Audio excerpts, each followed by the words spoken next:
of this argument.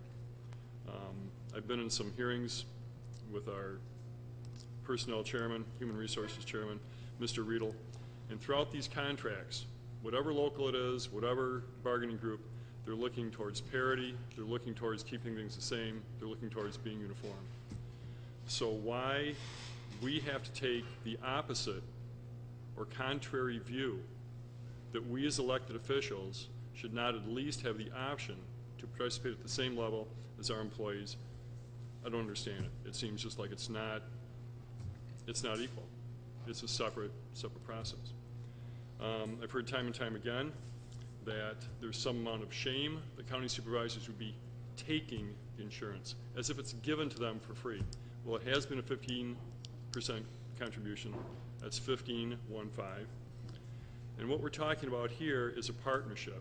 We're talking about a situation where if a supervisor would so desire, he would actually earn or contribute the ability to purchase at the same rate as those other employees. I see no shame in that. I see no disgrace. I see that as basically a person who works for the county saying, I come here, I do a job, I do it in the best interest of the county. And I think that it's only appropriate that I should be able to share in the same benefit as those other county employees do. You can put any kind of face on it you want. You can say it's this or that or the other thing, but it's basically just equality. Those are my comments, Mr. Chairman. Thank you. Thank you. Supervisor Ron Frederick. Thank you, Mr. Chairman. I was hoping that this wouldn't happen tonight, and like Supervisor Noble said, put it behind us, but I'm a little disappointed that it came up. I thought that we had debated it, came out of committee 8-0, I guess, and then, and in fact, I remember the chairman even mentioned that he would support it if I read that right in the paper. But let me talk to you about parity. We talked about the premiums since 1999.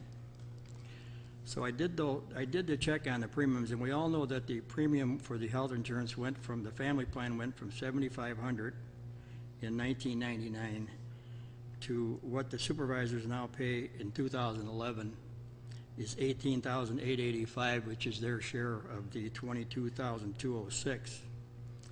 So I took all of those 13 years and I added up the premium that was paid for supervisors who took the family plan, okay? And again, I was hoping that this didn't come up, but I just have to point this out now.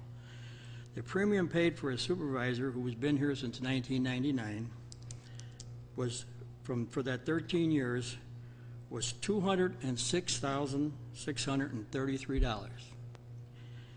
The premium paid for a person that took the single plan during that 13 years was $82,666. So those supervisors who took the insurance for that 13 years, they made, you want to talk about parity, they made $284,000 with the $78,000 salary that they're going to get.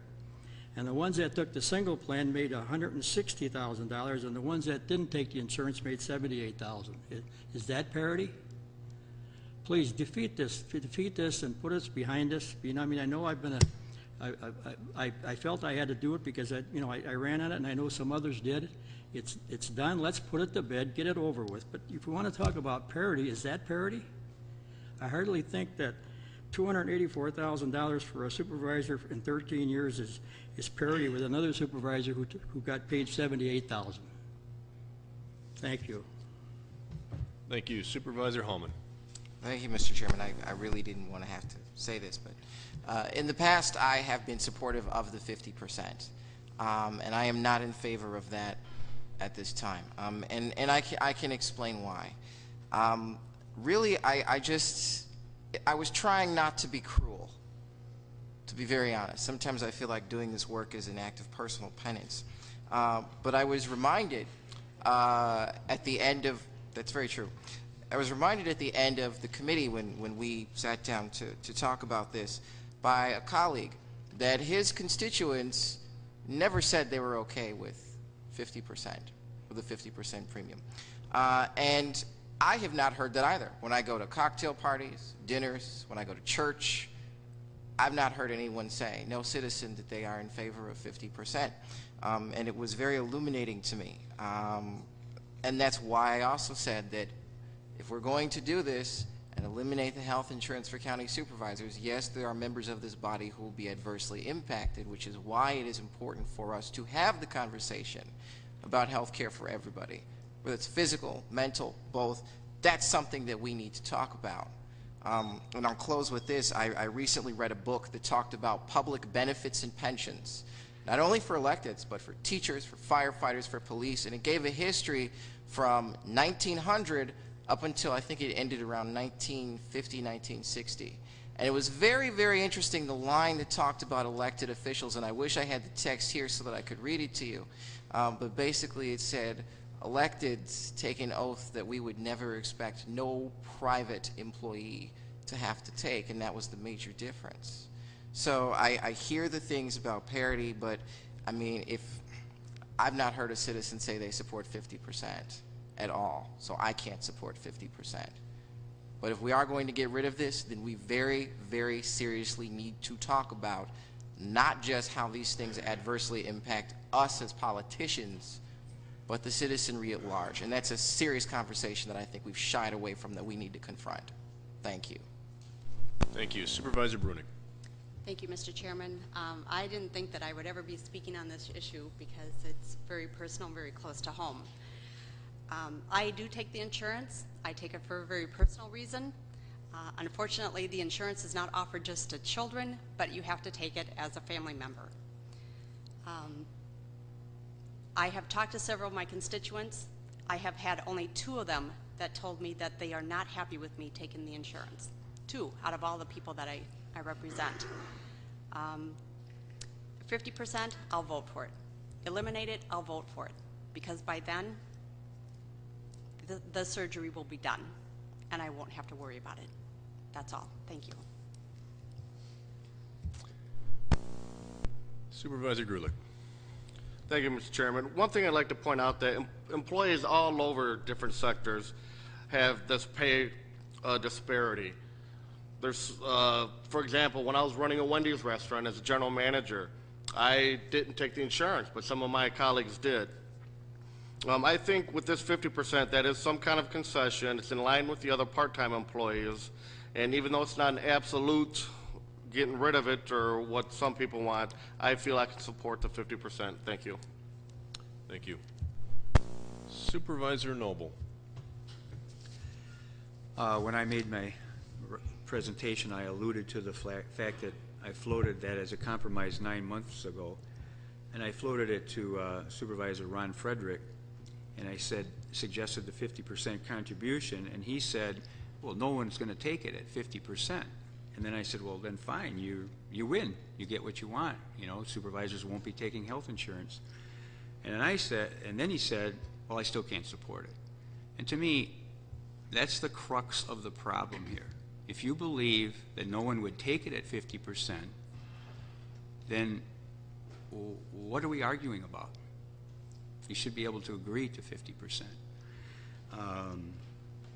I believe that very, very, very few people would take it at 50%. I don't necessarily believe that no one would, but there could be a single mom out there that can come to these evening meetings and she needs health insurance. Her husband works for a place that, say, right, well, obviously she's a single mom, she doesn't have a husband, but she can have a situation where she would run for this penance position, as Supervisor Holman called it or whatever he said, and have a need for the health insurance. I don't see anything wrong with that. I don't personally think I would take it at 50%, but somebody may need it, and I don't see why we should deny them. You know, I gave like 7 different reasons back in December. While I feel it was a proper thing, I'm not going to give all 7 of those again, but I think 50% is a fair compromise. Thank you. Thank you. Supervisor Ron Frederick. I guess I don't ever remember saying that, but I might have said it. But I think the bottom line is that 2 committees came in unanimous, And I don't know how you can come in unanimous at one point and then later on talk about a 50%. So, you know, let's vote this down and get rid of it, get it over with, and put it behind us like we did with the size of the board. And maybe I can have a little peace in my life too. Is that it? Supervisor Haas. Okay, I'm not supportive of the 50%. If we don't eliminate this insurance tonight, turn on the radio tomorrow, and we'll see how we fare. We will be criticized by the general public. Pick up the Kenosha News in a couple of days. There'll be nothing but letters to the editor about how rotten we were, that we didn't support eliminating the insurance. It's too costly. That's all I have to say. Thank you. Thank you. No other lights. Before you is an amendment to Resolution 136 to reduce, to have a 50% copay. Roll call is requested. If you're in favor of the amendment, P and plus. If you're opposed, P and minus.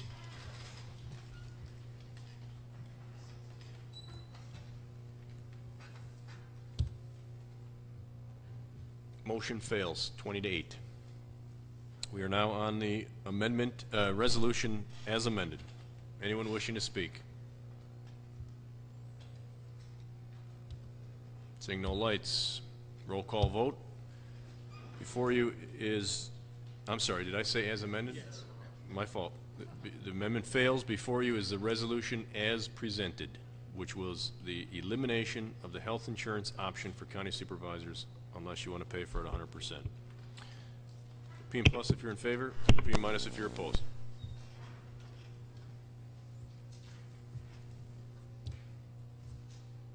Motion carries 26 to 2.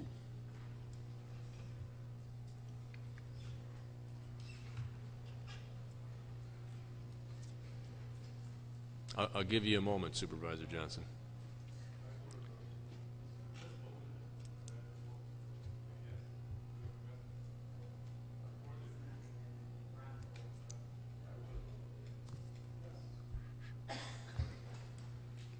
Before you was the motion to eliminate the insurance option. You want to eliminate healthcare? Yeah, That's, that's what I want to eliminate, we right? want it to be an affirmative. Unless there's objection, the record will show that Supervisor Ron Johnson intended to vote yes on the motion, on the resolution.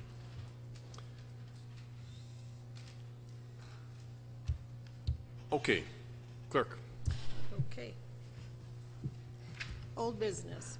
Resolution number 133 from Administration Committee, a resolution regarding supervisor compensation. Submitted by Administration Noble, yes. Eckerness, yes. Elverman, yes. Gailgen, no. Celebrate, abstain, or absent. Supervisor Noble. I move resolution number 133. 133 moved by Noble, seconded by Supervisor Rose. Supervisor Noble. Thank you, Mr. Chairman. I got out of the Wisconsin Taxpayers Guide the 5 or 6 largest counties in the state and their compensation. Milwaukee obviously is full-time and they're over $50,000, but Waukesha County is $9,536. Dane County is $8,200 per year. Brown County is $7,956 per year, and Kenosha County is $6,000 per year. You got to, you know, please remember that this salary increase does not take effect until 2012, which is the next term. The county board has taken a self-imposed, I believe, about a 20% reduction in staff. In essence, we just hours ago did a permanent layoff of 5 supervisors. Health insurance has just been eliminated for the next term. And it's been about 14 years since there's been a salary increase for the county board supervisors. So I'm recommending that we support this resolution, which is $100 a month, which is a nominal increase in compensation, and I urge your support. Thank you, Supervisor Noble. Supervisor Rose. This evening's agenda is entirely about the organization of the county board. committee structure, compensation follows suit. This is the time to act tonight on this proposition. We need to put it behind us. There's, I know, been some discussion about putting this at some other time in the budget, adjourning it. Don't do it. It's before you tonight. The increase is modest. You've eliminated the health insurance. You want to set a salary here which is appropriate. This is a modest increase. If you look at the news article that was left on your desk by Supervisor Noble, you'll note that Salem supervisors receive $7,500. The chairman there receives $15,000. Some certainly would argue that the responsibility here is certainly much greater. I'm not going to argue that point, but I do think that $7,200 is an appropriate amount. It's a modest increase. It's something I think the general public will support. You could argue that the salary is inadequate at $7,200, that the responsibility calls for a greater sum, and that's what I think Supervisor Noble was suggesting when he was talking about what other boards are paid. Be that as it may, I think $7,200 is easily defensible by the most conservative person. I urge your support this evening. Thank you. Thank you, Supervisor Rose. Supervisor Bruning. Thank you, Mr. Chairman. As Supervisor Rose alluded to, I am going to make a motion to refer this back to committee until it can be addressed during the budget time where it belongs. Thank you.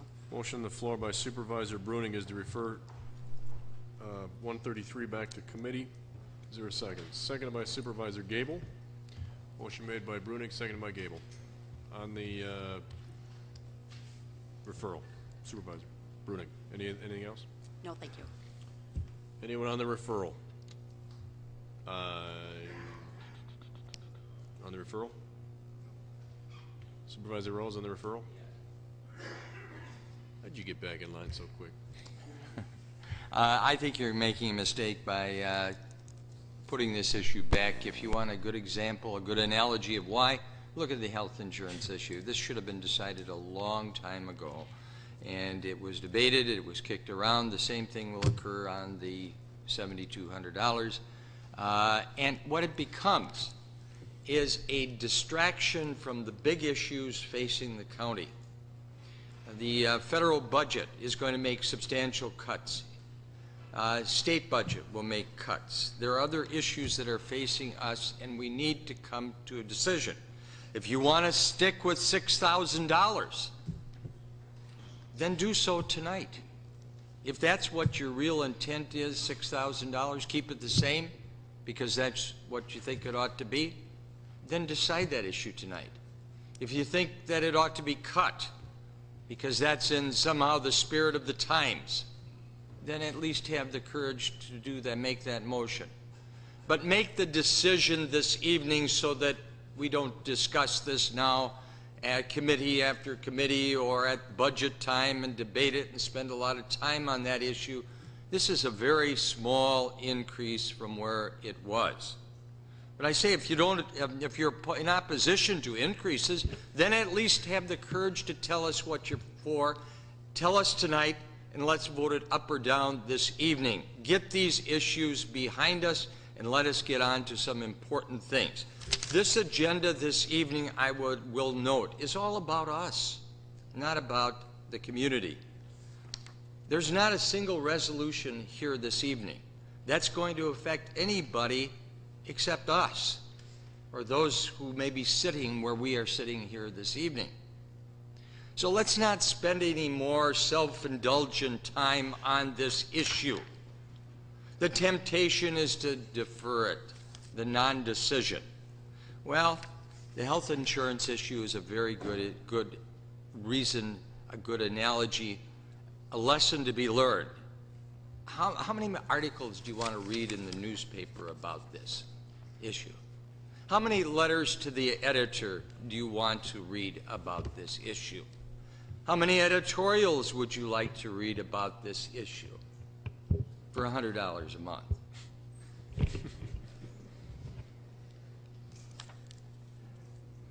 If you don't like $7,200, at least have the courage to tell us what you do like. Don't hide behind the temerity of a referral. Thank you. Thank you. Supervisor Singer. On the referral, the maker of the motion indicated that it was appropriate time to have it in budget. That's the inappropriate time to have it in budget. We did that before, and it was a fiasco, okay? These are by policy, we're supposed to have it 60 days before they even take papers out, and a lot of times that doesn't happen, okay? And that didn't happen last time, and that's why we had all those problems. But because it was in the budget, it was still policy. So, you know, I think too many things get jammed into the budget to say that this is policy. And I disagree with referring to it. I think we need, like Supervisor Rose indicated, we need to make the decision tonight. If you're for it, vote for it. If you're against it, vote against it. Thank you. Thank you. I should have asked if you wanted to speak on referral. I apologize. Supervisor Hallman on referral? Thank you, Mr. Chairman. I don't support referring this to committee. Honestly, this is not a discussion that we should really be having at all. Certainly not with the loss of Chrysler, not with foreclosures holding steady, and a pending economic recovery that seems to be in triage. This is not a conversation we should be having. I don't support sending it back to committee. If we're going to do anything at all, we should take a vote on it tonight and just get it out the way. Thank you. Supervisor Grady on referral? Motion has been voiced here similarly, and that is, you know, we've got 2 items on our agenda. We can go a perfect 3 for 3 and put a lot of this discussion and dissent behind us. So really, to refer back to committee at this point, there's no rationale for that. Let's vote this thing up, vote it down, amend it, do whatever you'd like to do, but let's walk out of here with a clean slate and address this issue tonight. Thank you. Thank you. Supervisor Esposito. Thank you, Mr. Chairman. I'm not in favor of referring this back to committee either. I think we should vote on this tonight. Thank you. Supervisor Ron Frederick. Same thing, against the referral. Vote it up or down now. No other lights. All those in favor of the referral signify by saying, I'm sorry, let's do a roll call. Those in favor of the referral, P and plus. Those opposed, P and minus.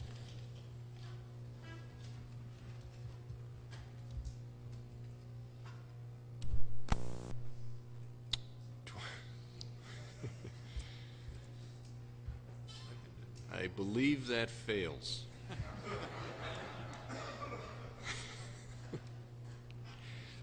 Valiant effort, Supervisor Bruni. All right, we're back on the main motion. Anyone wishing to speak? Supervisor John O'Day. Call the question. Question has been called. Motion made to call the question by Supervisor O'Day, seconded by Supervisor Rose. Trust a roll call be requested on calling the question. P and plus if you're in favor of closing debate, P and minus if you're opposed.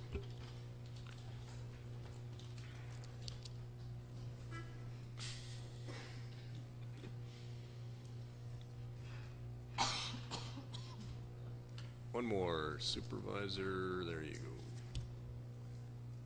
go. 22-6, debate is closed. Before you is a motion on compensation, resolution 133. Just wait till I clear the board, if you will, please. Did I not send it?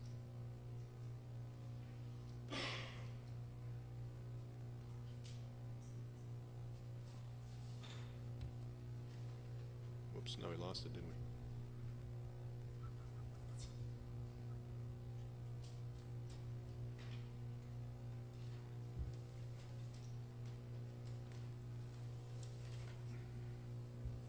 Can I go or no? Because I've cleared the board, so.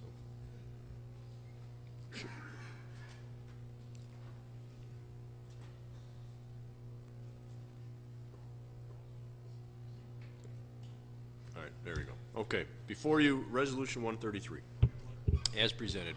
State your point. Is discussion closed, or is there no more discussion on the? That is correct. Before you is Resolution 133. If you're in favor, P and plus. If you're opposed, P and minus.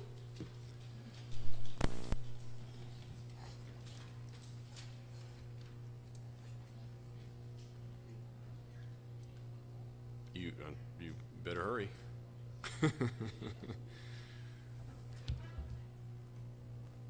Motion fails, 18 to 10.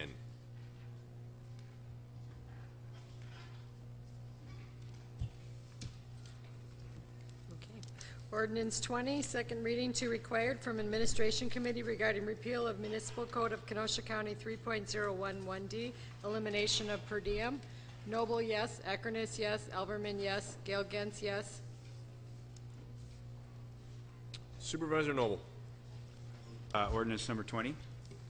Supervisor 20, moved by Supervisor Noble, seconded by Supervisor Elverman. Supervisor Noble. The ordinance number 20 basically eliminates the per diem. We've eliminated everything else, make it unanimous, and we'll eliminate per diem, and we'll pretty much do it for, with that one of the voices of the people said we'll be doing it for beer money. Pretty close. Anything else? Supervisor Hallman. Thank you, Mr. Chairman. This will be the last time tonight, I promise. I am not in favor of getting rid of the per diem. I'm a pauper. Don't let this suit fool you. And I do work very, very hard. And when I go places, I do try to find things. Even if it seems like there is nothing, I will comb through questions and data until I get something that I can bring back to this county that is worthwhile to its citizens. So I don't support getting rid of the per diem. It's so minimal, it's not even funny. It's de minimis, to use a word that I've learned from our corporation counsel. It's de minimis, Mr. Chairman. It's just de minimis. Thank you. I can't even spell de minimis. Supervisor Clark. I do not support this resolution. I didn't support it several years ago when it came up on the county board. I just think that it's a supervisor that's going to invest the extra time, whether they're taking off of work, whether they're retired, whether this is their motive or not. To have them go and bring information and back to the county board, I don't want to discourage that. I've taken several half days or days involved with on county business and haven't taken per diems. I took per diems when I was sitting in the county negotiations for the casino. I think I was there 8 days. I made $100 for the entire day when there were people sitting around that table charging $400 an hour. So this is not material. I mean, I'm going to say we're wasting time. And for those that decide that they want to do it, fine. For those who don't, fine. I mean, if we're going to cut to the bone, I mean, the next resolution I'm going to bring forward is let's get rid of mileage. Why should we get paid to come to our meetings? Now, that's not fair to those. There's something across the interstate there. I'm not quite sure where Silver Lake is, but west of the I, there's land out there. It's not fair to them, but that's a choice. Get rid of the pension benefit. So we'll piecemeal this. We'll bring some resolutions back, and we'll have all the votes, and we'll gut it out. If we're gonna deal with these small pieces, I will have resolutions on the next agenda. Thank you.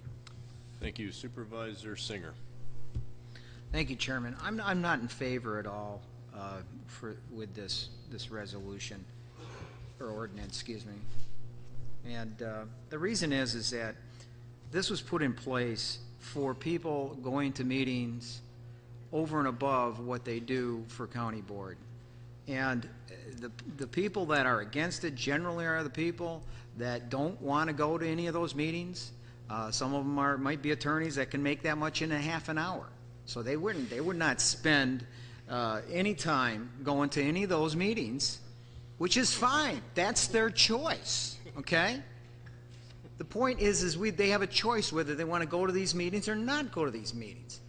To say it's unfair to one supervisor versus another and it's unequal pay it's not even the issue. The issue is do we compensate people for taking time out of their work? And you might even say, well, some of these people don't work. They're retired. How do we know who is always going to be on the board? We don't know if everybody on the board is going to be retired, and therefore we shouldn't pay them because they're retired, which isn't fair either. But I've never been in support of eliminating the per diems, and I'm not going to do it tonight. Thank you, Chairman. Thank you. Supervisor Michael. Thank you, Mr. Chairman. I guess I'm one of the attorneys that actually goes to the different events, the Wisconsin Counties Association and things like that. And $100 doesn't get you very far. I mean, when you have an overhead as yourself, as a business individual, you have a staff, you have insurance. When I'm not working, I'm not getting paid. And when I'm out at doing these events, beer money, I don't care. I have to support my family, and $100 just doesn't do it. I do it just like this job. We all know we're substantially underpaid. You do this because you want to give something back to your community. But this is totally ridiculous, and I've urged your support in knocking down this ordinance. Thank you. Thank you. Supervisor Overman. Thank you, Mr. Chairman. I've been against per diems for years, and there's, various reasons. I can't believe how passionate everybody is all of a sudden about this budget item.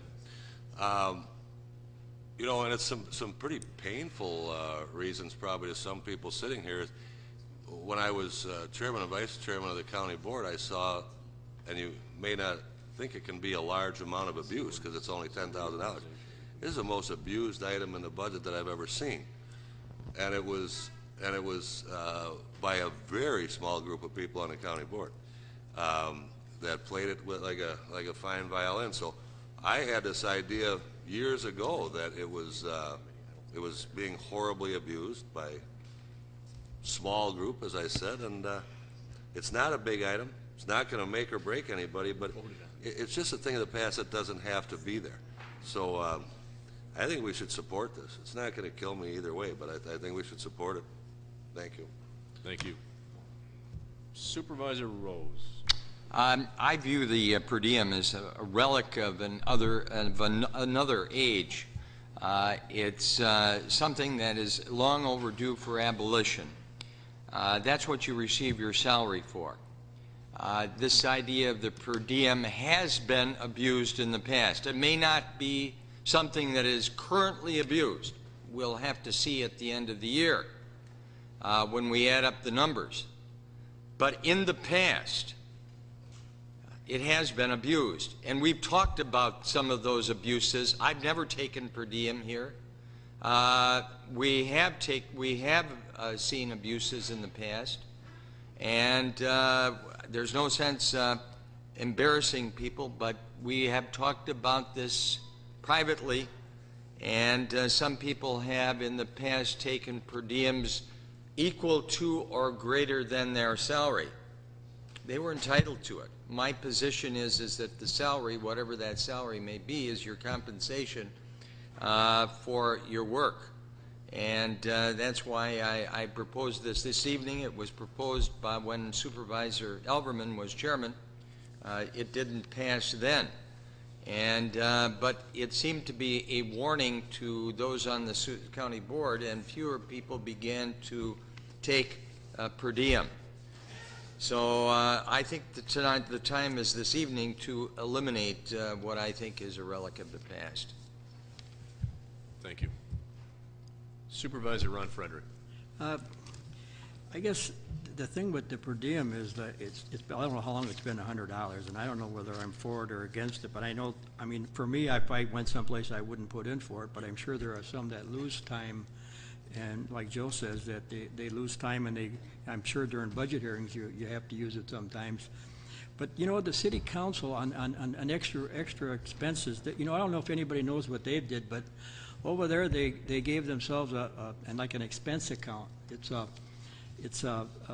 let's say they call it like they have office expenses and stuff. I mean, I don't know about any of you, but when I use my cell phone, we all have a cell phone, and you know, if the minutes go over that certain amount, they surcharge, and sometimes you're busy on your cell phone. So I think if, you know, what was voted down was the raise, but I think that maybe something can be done, because I don't think I want to support the per diem, but something can be done in a long line with what the city council did. Not that we should, you know, follow what they did, but what they did was they allowed themselves $100 a month expense but they have to justify it, okay, with, you know, bills or whatever. And I don't know exactly how they've done it, but we could look into it.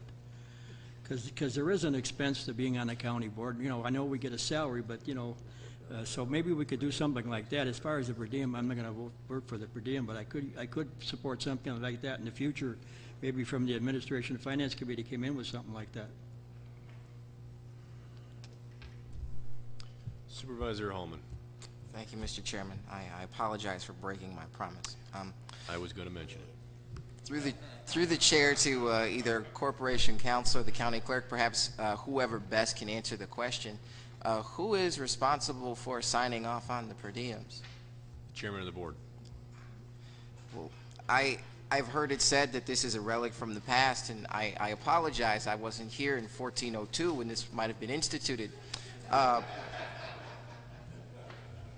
But I would wonder if perhaps those individuals who said it was abused, if perhaps they were former chairmen, if they had taken a stand of saying that they wouldn't sign off on them. That is legally, can a chairman do that, decide not to sign off on the per diems?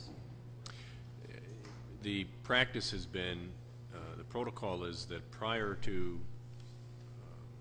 encumbering a per diem for an event or a function that you attend, conference you attend, you get the permission of the county board chairman. So if the permission isn't granted and they attend the conference anyways, I suppose it'd be the chairman's prerogative not to sign off on it. It just seems a little strange to me that some of those individuals who say the practice has been abused not to necessarily have taken such a stand in terms of not signing off on them then, and yet here we are now all of a sudden we need to get rid of it. I vote this down. I don't support the idea of an expense account, principally because if there were to be a stock market crash tomorrow, the last thing I need is someone at my door with a pitchfork, and the outcome could be very bad in that event. Thank you. Thank you. Supervisor, someone asked for a point of order? State your point. It was after Supervisor Holman. Fine. You're done? Yep. Okay, thank you. Supervisor Ron Johnson. Thank you, Mr. Chairman. I'm in favor of keeping the per diem, but what I really wanted to talk about was what I consider a false statement. A statement was made that a person could make as much sometimes as a salary in per diem. That is not true. Most you can get is $2,400 in 1 year because you're limited to 24 per diems if you took every one of them. So how are you going to make your salary when you can only get $2,400 for the year? Thank you. Supervisor Clark. Briefly, as a past chairman, this was not a problem when I was chairman. I had made it very clear that if they wanted to do something, they let me know up front they got approval. I've asked even for the committee chair to say yes or no, whether they could go somewhere. In this case, the committee chair said no, and I backed the committee chair up. This has not been a problem. It's a de minimis number. I'm not going to support it. Thank you.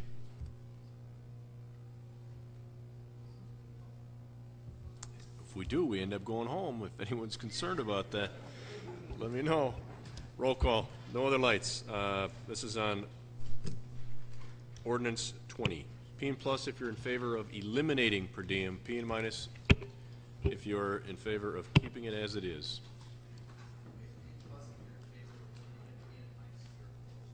Correct. One more.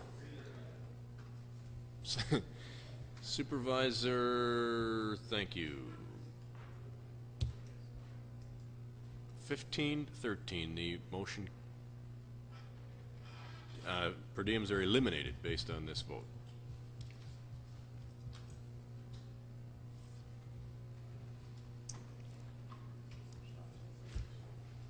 Doesn't need to be 2/3. Now, no, it does not. The question was asked here. I'm going to ask this question to Corporation Counsel just for clarity in the room this evening. This is not a change in compensation, so this goes into effect immediately, not with the next board. Do you know the answer to that tonight?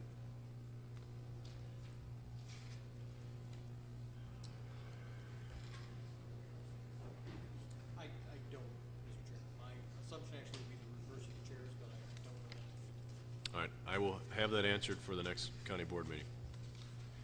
In the meantime, if you come forward with a per diem request to the chairman, I'll probably put that in abeyance for a couple weeks. Clerk, Claims, Elizabeth Daniel, injured while incarcerated. for the Corporation Council. Approval of the March 15, 2011 and March 29, 2011 minutes by Supervisor Elverman. Supervisor So moved. Elverman. Move to approve the minutes, Mr. Chairman. Moved by Elverman, seconded by Underhill. All those in favor signify by saying aye. Those opposed, motion carries. Motion adjourned by Supervisor Grulich, seconded by Supervisor Gale Gentz. All those in favor signify by saying aye. We're adjourned. Thank you. Next scheduled meeting would be the first Tuesday in May.